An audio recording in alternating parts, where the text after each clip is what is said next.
ada berataan wayah ini ulun mangka pindah aka pulau Palas parit kebayang dinamaakan namun kedudukan tak pada pulang belakang kapal wisma di Beringaren. Para wisata banyak juga datangan berkunjung ke situ membawa kepanakan sambil berkunjungnya sambil liburan.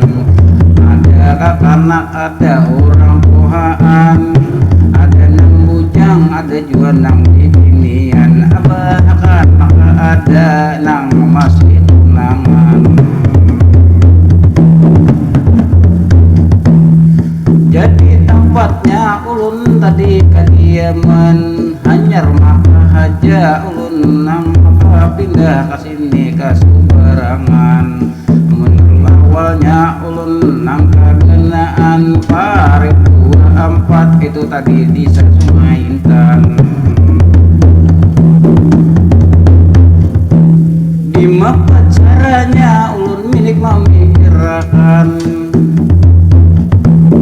amun di Subarang wah ini maka ngalih benar pencarian bisi maka kabun ulun kada dedisian nanya kewian maambil lupa itu nang awan kawan namun wayah ini orang kada mau pahakan karena banyak sudah itu nior juga kada tapi bebuahan.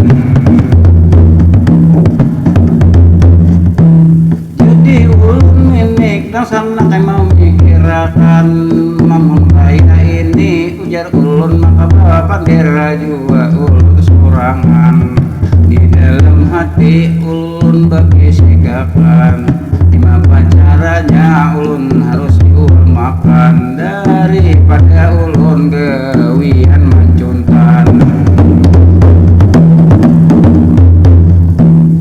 Nah maka dari itu ulun perjalanan maka lelah ke Subarang sini arah Pulau Palas Sungai Sirih di Beringaren.